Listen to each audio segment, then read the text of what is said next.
பொன்னியின் செல்வன் ஐந்தாம் பாகம் தியாகச் சுடர்.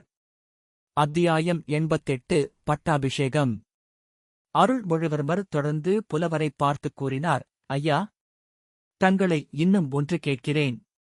சிபிச் சக்கரவர்த்தி முதல் சிவஞான கண்டராதித்தர் வரையில் எங்கள் சோழ குலத்து மன்னர்களின் புகழைத் தாங்கள் விரித்துரைத்தீர்கள். அவையெல்லாம் இந்த புராதன குலத்தில் பிறக்கும் பாக்கியம் பெற்ற எனக்கு எவ்வளவு பொருத்தமோ அவ்வளவு என் சிறிய தந்தையும் மகான் கண்டராதித்த சோழரின் உத்தம திருப்புதல்வருமான மதுராந்தகத் தேவருக்கும் பொருத்தமாகுமல்லவா? புலவர் ஆம் என்பதற்கு அறிகுறியாக தலையை அசைத்தார். சபையில் இருந்தவர்கள் அத்தனை பேரின் கண்களும் சுந்தர சோழரின் மறுபக்கத்தில் அடக்க ஒடுக்கத்துடன் அமர்ந்திருந்த மதுராந்தகத் தேவரின் மீது திரும்பின. இப்போதுதான் புதிதாகப் பார்ப்பது போல் மதுராந்தகரைக் கூர்ந்து கவனிக்கத் தொடங்கினார்கள். முன்னமே மிக்க கூச்சத்துடன் அமர்ந்திருந்த மதுராந்தகர் இப்போது மேலும் சங்கோசம் அடைந்தவராகி பூமாதேவியை கண்கொட்டாமல் பார்த்துக் கொண்டு குனிந்த தலை நிமிராமலிருந்தார். இதற்கிடையில் மறுவேடம் பூண்டிருந்த ஆழ்வார்க்கடியான் மண்டபத்தின் ஒரு மூலைக்கு அவனை அழைத்துச் சென்ற சின்ன பழுவேட்டரையரிடம் கவலை தரும் ஒரு செய்தியைக் கூறினான். பாண்டிய நாட்டு ஆபத்துதவிகளைச் சேர்ந்தவளும் படகோட்டி முருகையனின் மனைவியுமான ராக்கம்மாள் என்பவளை மகுடாபிஷேக வைபவத்துக்காக வந்து கூடியிருந்த ஜனத்திரளிடையே அவன் கண்டான். எதற்காக இங்கே அவள் வந்திருக்கிறாள் என்பதை அறியும் பொருட்டுப் பின் தொடர்ந்து சென்றான். சின்ன பழுவேட்டரையரின் அரண்மனைக்கு அருகில் ஜனக்கூட்டத்தில் அவள் மறைந்துவிட்டாள். ஆழ்வார்க்கடியான் அங்கேயே நின்று அங்குமிங்கும் பார்த்துக் கொண்டிருந்த போது அவள் மறுபடியும் காணப்பட்டாள். அவளுடன் இன்னொரு பெண் இடுப்பில் ஒரு குழந்தையுடன் சென்றாள். அந்த இன்னொரு பெண் சின்ன பழுவேட்டரையரின் மகளைப் போல் தோன்றவே ஆழ்வார்க்கடியான் இன்னது செய்வது என்று தெரியாமல் சிறிது நேரம் திகைத்தான். சின்ன பழுவேட்டரையரின் மகள்தான் என்று நிச்சயமாகச் சொல்லவும் முடியவில்லை. கொஞ்ச தூரம் அவர்களுடன் போய் உறுதி செய்து கொள்ளலாம் என்று போனான். கூட்டத்தில் அவர்களை பின்தொடர்ந்து போவது எளிய காரியமாக இல்லை. அவன் பின் தொடர்ந்து வருகிறான் என்பதை ராக்கம்மாளும் கவனித்திருக்க வேண்டும். அவள் திடீரென்று கூட்டத்துக்கு மத்தியில், ஐயையோ, இந்த ஆள் எங்களைத் தொந்தரவு செய்கிறான், பெண்களைத் தொடர்ந்து வந்து தொல்லை கொடுக்கிறான் என்று கூச்சலிட்டாள். உடனே அங்கு நின்ற ஜனங்களில் பலர் ஆழ்வார்க்கடியானைச் சூழ்ந்து கொண்டு அவனைக் கண்டிக்கத் தலைப்பட்டார்கள். அவர்களிடம் ஆழ்வார்க்கடியான் அப்படியொன்றும் தான் செய்யவில்லை என்றும், இவர்கள் எல்லாரையும் போல நானும் மகுடாபிஷேகக் காட்சிகளை பார்க்க வந்தவன் என்றும் சத்தியம் செய்து கூறினான். அவனைச் சூழ்ந்து கொண்ட ஜனத்திரளை சமாதானப்படுத்திவிட்டு அவன் வெளியேறுவதற்குள் ராக்கம்மாளும் இடுப்பில் குழந்தையோடு கூடிய மற்றொரு பெண்ணும் மறைந்துவிட்டார்கள். ஆழ்வார்க்கடியான் கோட்டை வாசல் வரையில் அவர்களை தேடிக் கொண்டு சென்றான். கோட்டை வாசலுக்கு சற்று தூரத்தில் ஒரு மூடுபல்லக்கில் குழந்தையுடன் கூடிய பெண் ஏறிக்கொண்டிருப்பதைக் கண்டான். பல்லக்கைச் சூழ்ந்து 4 குதிரை வீரர்கள் நின்றார்கள். பல்லக்கில் அப்பெண் ஏறியதும் பல்லக்கும் குதிரைகளும் விரைந்து போகத் தொடங்கின. மேலும் அவர்களைத் தொடர்ந்து போகலாமா என்று யோசிப்பதற்குள் மகுடாபிஷேகத்தை பார்ப்பதற்காக வந்து கொண்டிருந்த ஒரு பெரிய ஜனக்கும்பல் ஆழ்வார்க்கடியானை இடித்து தள்ளிக் கொண்டு வந்து வெகு தூரம் கோட்டைக்குள் கொண்டு வந்து சேர்த்துவிட்டது. அந்தச் செய்தியை கோட்டை தளபதியிடம் உடனே தெரிவிப்பது முக்கியமானது என்று கருதி ஆழ்வார்க்கடியான் பட்டாபிஷேக மண்டபத்துக்கு வந்து சேர்ந்தான். அருள்மொழிவர்மரின் கட்டளையின் பேரிலேயேதான் இவ்வாறு மாறுவேடம் பூண்டிருப்பதாயும், ஜனக்கூட்டத்தில் அங்குமிங்கும் திரிந்து ஜனங்கள் என்ன பேசிக் கொள்கிறார்கள் என்பதை அறிந்து வந்து தம்மிடம் சொல்லும்படி பொன்னியின் செல்வர் பணித்ததாயும், அந்தக் கடமையை நிறைவேற்றி வரும் சமயத்திலேயே மேற்சொன்ன நிகழ்ச்சியைத்தான் காணும்படி நேர்ந்ததென்றும் ஆழ்வார்க்கடியான் விளக்கிய பிறகு சின்ன பழுவேட்டரையர் அவனுடைய வார்த்தைகளில் பூரண நம்பிக்கை கொண்டார். தன்னுடைய மகளாகிய பழைய மதுராந்தகன் மனைவியைப் பற்றி அவருக்கு முன்னமே கவலை இருந்து வந்தது. திருமலை கூறிய செய்தி அவருக்கு திகிலை விளைவித்து மனக்குழப்பத்தையும் உண்டாக்கிவிட்டது. தாம் தன் அரண்மனைக்குச் சென்று உண்மையை அறிந்து வருவதாகவும், தாம் அவசரமாகப் போக நேர்ந்ததைப் பற்றி முதன் மந்திரி அநிருத்தர் மூலம் சுந்தர சோழருக்கும் பொன்னியின் செல்வருக்கும் அறிவிக்கும்படியும் பணித்து விட்டு சின்ன பழுவேட்டரையர் அந்த மண்டபத்தில் இருந்து வெகு வேகமாக வெளியேறினார். ஆழ்வார்க்கடியான் வந்து பொன்னியின் செல்வரிடம் சொல்ல வேண்டிய அவசியம் இருக்கவில்லை. தமிழ்ப்புலவர் நல்லன் சாத்தனாரிடம் பேசிக் கொண்டிருந்த போதே இளவரசர் சின்ன பழுவேட்டரையர் மீதும் கவனம் செலுத்தி வந்தார். அவர் மண்டபத்தை விட்டு அகன்றவுடன் பொன்னியின் செல்வருடைய திருமுகம் முன்னைக் காட்டிலும் ஒளி பொருந்தியதாயிற்று. சக்கரவர்த்தியின் பக்கம் திரும்பி நின்று அவர் கம்பீரமான குரலில் கூறலுற்றார். தந்தையே, நம் கோட்டைத் தளபதி சின்ன பழுவேட்டரையர் ஏதோ மிக அவசர காரியமாக வெளியே செல்லுகிறார். அது காரணமாக இந்த மகுடாபிஷேக வைபவம் தடைப்பட வேண்டியதில்லை. இந்தச் சபையில் இன்னும் பல பெரியோர்கள் இருக்கிறார்கள். வீர மரக்குலத்து முதல்வர்கள் இருக்கிறார்கள். வேலும் வாளும் ஏந்தி எத்தனையோ போர்க்களங்களில் போர் செய்து விழுப்பொன் பெற்றவர்கள் இருக்கிறார்கள். அவர்களில் யாரேனும் தங்கள் வீரத் திருக்கரத்தினால் இந்த புராதன சோழ குலத்தின் மணிமகுடத்தை எடுத்துச் சுட்டலாம். அவ்வளவு பேரும் இந்த போர்க்கிரீடத்தையும் உடைவாளையும் செங்கோலையும் தங்கள் ஆகிவந்த கரத்தினால் தொட்டு ஆசி கூறியிருக்கிறார்கள். ஆகையால் இனி என் கரத்தினால் நானே எடுத்து இம்மணி மகுடத்தை சூடிக்கொண்டாலும் தவறு ஒன்றுமில்லை. ஆனால் அப்படி செய்வதற்கு முன்னால், தந்தையே, தங்களிடத்தும் இங்கே விஜயம் செய்திருக்கும் பெரியோர்களுக்கும் மரக்குலத்தவர்களுக்கும் விண்ணப்பம் ஒன்று செய்து கொள்ள விரும்புகிறேன். புறாவின் உயிரைக் காப்பதற்காக சதையை அறிந்து கொடுத்த சிபி சக்கரவர்த்தியின் பரம்பரையில் வந்தவன் நான். அதனால் நம் குலத்தவர் அனைவரையும் போல செம்பியன் என்ற குலப்பெயர் பெற்றிருக்கிறேன். கன்றுக்குட்டியை இழந்த பசுவுக்கு நீதி வழங்கும் பொருட்டு மகனுக்கு மரண தண்டனை விதித்து மனுநீதிச் சோழரின் வம்சத்தில் வந்தவன் நான். நம் குலத்து முன்னோர்கள் அனைவரும் போர்க்களத்தில் புறமுதுகிடாத வீரர்கள் என்று புகழ் பெற்றது போலவே நீதி நெறியிலிருந்து அணுவளவும் தவறாதவர்கள் என்ற புகழையும் அடைந்து வந்திருக்கிறார்கள். அவர்களுடைய வழியில் வந்தவனாகிய நான் நீதி நெறிக்கு மாறாக நடக்கலாகுமா? இன்னொருவருக்கு நியாயமாக உரிய பொருளையோ பதவியையோ அபகரிக்கலாமா?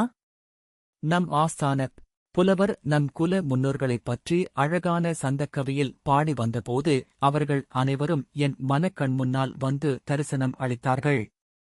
இராஜகேசரிகளும் பரகேசரிகளும் வரிசை வரிசையாக நின்று காட்சி தந்தார்கள். நலங்கிள்ளியும் நெடுங்கிள்ளியும் பெருங்கிள்ளியும் கோச்செங்கணாரும் என்னை கருணை ததும்பும் கண்களால் நோக்கி, எங்கள் குலத்தில் உதித்த மகனே, இந்தச் சிங்காதனம் உனக்கு உரியதா என்று சிந்தித்துப்பார் என்றார்கள். விஜயாலயரும் ஆதித்தரும் பராந்தகரும் ராஜாதித்தரும் என்னை வீரத் திருவிழிகளால் பார்த்து, குமாரா, நீ இந்தச் சிங்காதனத்தில் ஏறுவதற்கு உரியவனாக என்ன வீரச் செயல் புரிந்தாய்? சொல் என்று கேட்டார்கள். நான் அவர்களுக்கு மறுமொழி சொல்லத் தயங்கினேன். பின்னர் மனத்தை திடப்படுத்திக் கொண்டு அவர்களை கைகூப்பி வணங்கி விண்ணப்பித்துக் கொண்டேன். சோழ குலத்து முதல்வர்களே, நீங்கள் செய்த அரும்பெரும் செயல்களில் 1000ல் 1 கூட நான் செய்யவில்லை. ஆனால் உங்கள் ஆசியுடன் இனிமேல்தான் அத்தகைய காரியங்களைச் செய்யப் போகிறேன். நீங்கள் நிலைநாட்டிய சோழ குலத்துப் புகழ் மேலும் வளர்ந்தோங்கி நீடூழி நிலைத்திருக்கும்படியான காரியங்களை செய்யப் போகிறேன். செயற்கரிய செயல்களைச் செய்யப் போகிறேன். உலகம் வியக்கும் செயல்கள் புரியப் போகிறேன்.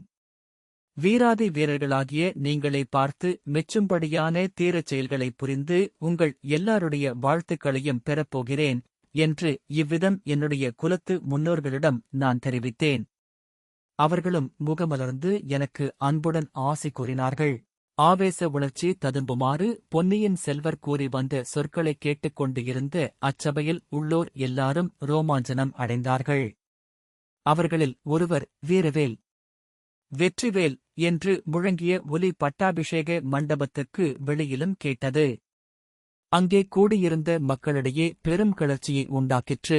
பொன்னியின் செல்வர் எல்லாருடனும் சேர்ந்து தாமும் வெற்றிவேல், வீரவேல் என்று முழங்கினார்.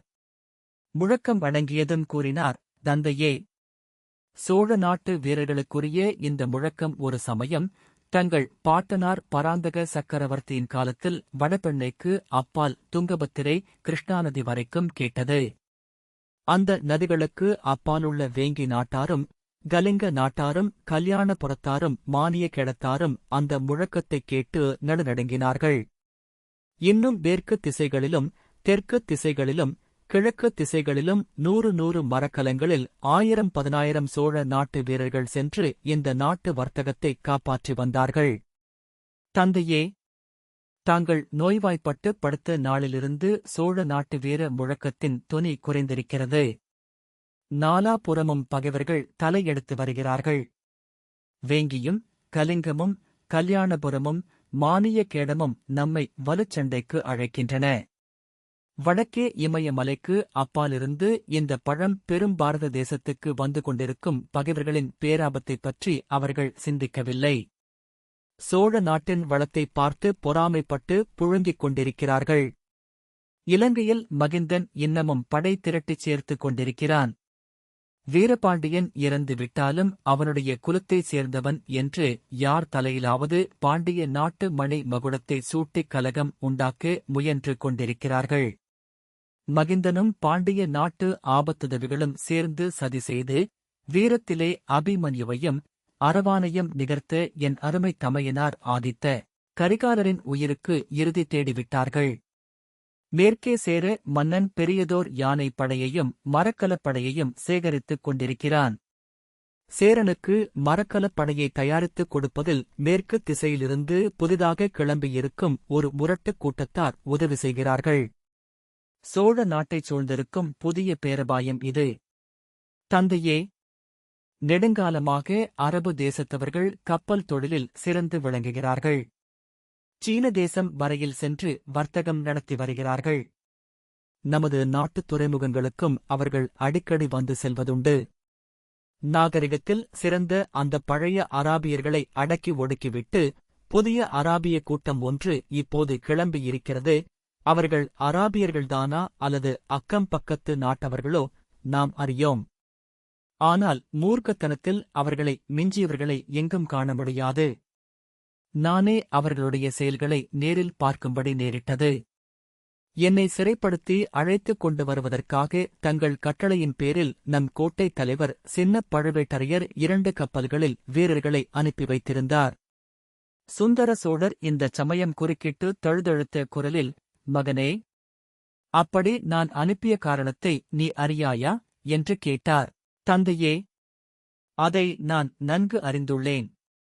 இங்கே அரசியல் உரிமை பற்றி குழப்பம் நேர்ந்திருந்தது. பாண்டிய நாட்டு ஆபத்துதவிகளைப் பற்றியும் கேள்விப்பட்டிருந்தீர்கள். ஆகையால் என்னை பத்திரமாக தங்களிடம் கொண்டு சேர்ப்பதற்காகவே சிறைப்படுத்திக் கொண்டு வரச் சொன்னீர்கள்.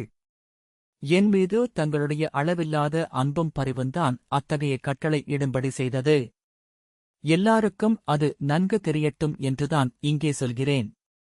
அப்படி என்னை சிறைப்படுத்த வந்த நம் வீரர்கள் 100கணக்கானவர்கள். ஈழ நாட்டு கடற்கரையில் உடைந்த கப்பலிலிருந்து வந்து ஒதுங்கியிருந்த அராபியர்களோ 10 பேருக்கு மேலிருக்க மாட்டார்கள். நம் வீரர்களில் எத்தனை பேரை அவர்கள் திடீரென்று தாக்கிக் கொன்று விட்டார்கள் என்பதைப் பார்த்து நான் அடைந்த வேதனை இன்னமும் என் மனத்தை விட்டு அகலவில்லை. அந்தப் புதிய அராபிய சாதியார் சேரு மன்னனுக்கு கப்பல் கட்டுவதில் உதவி செய்கிறார்கள்.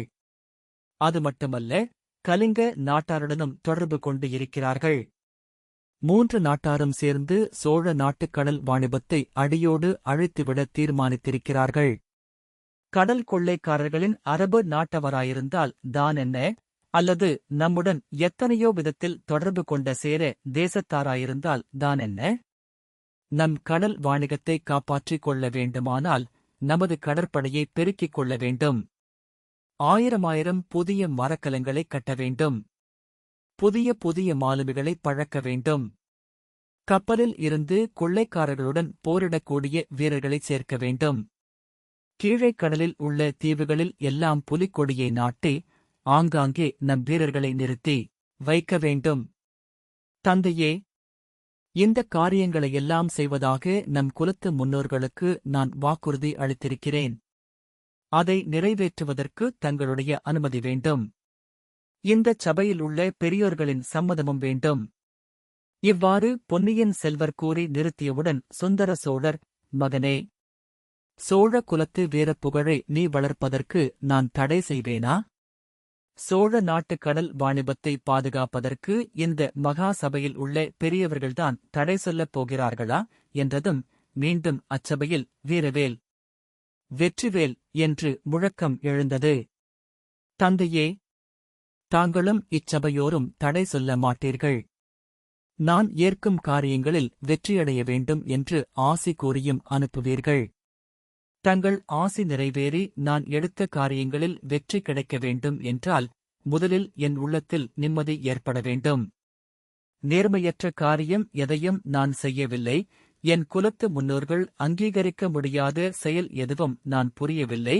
பிறருக்கு உரியதை நான் ஆசையினால் அபகரித்துக் கொண்டு விடவில்லை என்ற உறுதியை நான் அடைய வேண்டும். குல தர்மத்துக்கு ஒவ்வாத காரியத்தை இங்கே நான் செய்துவிட்டு புறப்பட்டேனானால் என் உள்ளம் என்னை வருத்திக் கொண்டே இருக்கும். பகைவர்களிடம் போரிட்டு எப்படி வெற்றி கொள்வேன்? தர்மத்தை நிலைநாட்டப் போராடுகிறோம் என்ற நம்பிக்கை என் மனத்தில் எப்படி ஏற்படும்? 300 தடவை இலங்கை சிங்காதனத்தை நான் கவர்ந்து கொள்ள ஆசைப்பட்டதாக ஒரு பெரும் வதந்தி ஏற்பட்டது. குழந்தாய், அதை யாருமே நம்பவில்லையே. நீ அத்தகைய குற்றத்தைச் செய்யக்கூடியவன் என்று எவரும் எண்ணவில்லை என்றார் சக்கரவர்த்தி. தாங்கள் நம்பியிருக்க மாட்டீர்கள், தந்தையே. ஆனால் அத்தகைய பேச்சு என் காதில் விழுந்ததும் என் மனம் எவ்வளவோ வேதனைப்பட்டது. ஈழ நாட்டுப் பிக்ஷுக்கள் எனக்கு அளித்த மணி மகுடத்தை நான் வேண்டாம் என்று மறுதளித்ததை என் நண்பர்கள் இருவர் அறிவார்கள். அவர்கள் அப்போது என் அருகிலேயே இருந்தார்கள். சபையில் இருந்த புத்த பிக்ஷுக்களின் தலைவர் ஆம் ஆம், நாங்களும் அதை அறிவோம் என்று சொன்னார். ஒரு பொய்யான அவதூறு என் உள்ளத்தில் அவ்வளவு வேதனையை உண்டாக்கியது. அதைத் தாங்கள் நம்பவில்லை என்றால் நம்பியவர்கள் சிலரும் இருந்தார்கள். உண்மையாகவே நான் இப்போது இன்னொருவருக்கு உரிமையாக வேண்டிய சிங்காதனத்தை அபகரித்துக் கொண்டேனென்றால் அதனால் இந்தச் சோழ குலத்துக்கு எத்தனை அபகீர்த்தி உண்டாகும்? என் வாழ்நாளெல்லாம் அதைப்பற்றி வேதனைப்பட்டுக் கொண்டிருப்பேன். வேறு எந்த பெரிய காரியத்திலும் மனத்தை செலுத்த முடியாது, உற்சாகமாகச் செய்யவும் முடியாது. வெகுநேரம் குனிந்த தலை நிமிராமலிருந்த மதுராந்தகத்தேவர் இப்போது பொன்னியின் செல்வரை அண்ணாந்து பார்த்து ஏதோ சொல்வதற்கு பிரயத்தனப்பட்டார். பொன்னியின் செல்வர் வந்தியத்தேவனை பார்த்து சமிக்கை செய்யவே அவ்வீரன் மதுராந்தகத்தேவர் பக்கத்தில் போய் நின்று கொண்டான். அவர் காதில் மட்டும் கேட்கும்படியான மெல்லிய குரலில், நண்பா, சுந்தரமூர்த்தி நாயனார் பாடிய முதல் தேவாரத்தின் முதல் அடி என்ன என்று கேட்டான். இந்தச் சமயத்தில் இது என்ன கேள்வி என்ற வியப்புடன் மதுராந்தகர், பித்தா பிறைசூடி என்றார். வந்தியத்தேவன் கள்ளக் கோபத்துடன், என்ன ஐயா, என்னை பித்தன் என்கிறீர்? நீர் அல்லவோ பெண்பித்துப் பிடித்து அலைகிறீர்? அதோ பாரும், உமது தர்மபத்தினி பூங்குழலி உம்மை பார்த்து சிரிப்பதை என்றான். இது என்ன? இந்த நல்ல சிநேகிதன் இப்படி திடீரென்று வலுச்சண்டைக்கு வருகிறானே என்ற எண்ணத்துடன் மதுராந்தகர் பெண்மணிகள் வீற்றிருந்த இடத்தை நோக்கினார். உண்மையில் அப்போது பூங்குழலி இவர் பக்கம் பார்க்கவே இல்லை. பூங்குழலி, குந்தவை, வானதி, செம்பியன் மாதேவி, வானமாதேவி ஆகிய அரண்மனை பெண்மணிகள் யாவரும் அளவில்லாத ஆர்வம் கண்களில் ததும்ப பொன்னியின் செல்வரையே பார்த்துக் கொண்டிருந்தார்கள். மறுபடி மதுராந்தகர் பொன்னியின் செல்வரை பார்த்தபோது அவர் சோழ குலத்தின் புராதன மணி மகுடத்தை தமது கரங்களில் தாங்கிக் கொண்டிருப்பதைக் கண்டார். தளபதி சின்ன பழுவேட்டரையர் இன்னும் திரும்பி வரவில்லை. அதனால் என்ன? குறிப்பிட்ட வேளையில் முடிசூட்டு விழாவை நானே நடத்திவிடுகிறேன். தந்தையே, விஜயாலய சோழர் முதல் நம் முன்னோர்கள் அணிந்து வந்த இந்த மணிமகுடத்தை தாங்கள் எனக்கு அளிக்க வந்தீர்கள். சாமந்தர்கள், தளபதிகள், கோட்டத் தலைவர்கள், பொதுமக்கள் அனைவரும் அதை அங்கீகரித்தார்கள். ஆகையால் இந்த கிரீடம் இப்போது என் உடைமை ஆகிவிட்டது. என் உடைமையை நான் என் இஷ்டம் போல் உபயோகிக்கும் உரிமையும் உண்டு அல்லவா? என்னைவிட இந்த கிரீடத்தை அணியத் தகுந்தவர் இங்கே இருக்கிறார். என்னைவிட பிராயத்தில் மூத்தவர். இந்தச் சோழ இராஜ்யத்துக்கு என்னைவிட அதிக உரிமை அவருக்கு நிச்சயமாக இருந்த போதிலும் அவர் அதைக் கோரவில்லை. நான் முடிசூட்டிக் கொண்டு சிங்காதனத்தில் அமர்வதைப் பார்த்து மகிழச் சித்தமாக இங்கு வந்திருக்கிறார். அவர் என் உயிரை ஒரு தடவை காப்பாற்றினார். இந்தச் சோழ குலத்துக்கு நேர்வதற்கு இருந்த பெரும் விபத்து நேரிடாமல் தடுத்தார். இப்படிப்பட்ட சிறப்பான காரியம் எதுவும் நான் இதுவரையில் இந்நாட்டுக்குச் செய்தேனில்லை. ஆகையால் இந்த மணி மகுடத்தை மகான் கண்டராதித்தரின் குமாரரும் என் சிறிய தந்தையுமான மதுராந்தகத் தேவரின் தலையில் சூட்டுகிறேன். இவ்விதம் பொன்னியின் செல்வர் சொல்லிக் கொண்டே சக்கரவர்த்தியின் மறுபக்கத்தில் வீற்றிருந்த மதுராந்தகரின் அருகிலே சென்று அவர் சிரசில் கிரீடத்தை வைத்தார். மகுடத்தை வைக்குங்கால் மதுராந்தகர் அதை தடுக்காமலிருக்கும் பொருட்டு வந்தியத்தேவன் முன் ஜாக்கிரதையாக அவர் பின்னால் நின்று அவருடைய தோள்கள் இரண்டையும் நட்புரிமையுடன் இறுக்கிப் பிடித்துக் கொண்டிருந்தான். ஆனால் மதுராந்தகரோ அப்படி ஒன்றும் செய்ய முயலவில்லை. அவர் மெய்மறந்து தன் வசமிழந்து உண்மையிலேயே பித்துப் பிடித்தவர் போல் நாலுபுறமும் வெறிக்கப் பார்த்துக் கொண்டிருந்தார். மணி மகுடத்தை சூட்டியதும் பொன்னியின் செல்வர் கோப்பரகேசரி மதுராந்தக உத்தம சோழ தேவர் வாழ்க என்று முழங்கினார். சோழ சாம்ராஜ்ய சக்கரவர்த்தி உத்தம சோழர் வாழ்க என்று வந்தியத்தேவன் பெருங்குரலில் கூவினான். இத்தனை நேரமும் பிரமித்து போய் நின்ற முதன் மந்திரி அநிருத்தர் முதலியவர்கள் அனைவரும் இப்போது கோப்பரகேசரி மதுராந்தக சோழர் வாழ்க என்று முழங்கினார்கள். சுந்தர சோழர் சக்கரவர்த்தி உணர்ச்சி மிகுதியால் பேசும் சக்தியை அடியோடு இழந்திருந்தபடியால் தம் கையிலிருந்த பல நிற மலர்களை மதுராந்தக உத்தம சோழர் மீது தூவினார். அரண்மனை பெண்மணிகளும் சக்கரவர்த்தியை பின்பற்றி மதுராந்தகர் மீது மலர் மாறி பொழிந்தார்கள். மதுராந்தகர் சிறிது திகைப்பு நீங்கியதும் எழுந்து நேரே செம்பியன் மாதேவியிடம் சென்று கும்பிட்டு நின்றார். அந்த மூதாட்டியின் கண்களிலிருந்து கண்ணீர் அருவி போல பொங்கிப் பொழிந்து கொண்டிருந்தது. மகனே, இறைவனுடைய திருவுள்ளம் இவ்வாறு இருக்கிறது. நீயும் நானும் அதற்கு எதிராக நடப்பது எப்படிச் சாத்தியம் என்றார். பொன்னியின் செல்வர் சபையில் கூடியிருந்த மற்ற புலவர் பெருமக்கள், பட்டர்கள், பிக்ஷுக்கள் ஆகியவர்களைப் பார்த்து, நீங்கள் இனி உங்கள் வாழ்த்துக் கவிதைகளை உசிதப்படி மாற்றிக் கொண்டு சொல்லுங்கள் என்றார். அவர்களும் அவசரமாக வாழ்த்துக் கவிதைகளை மாற்றி அமைத்துக் கொண்டு பாடத் தொடங்கினார்கள்.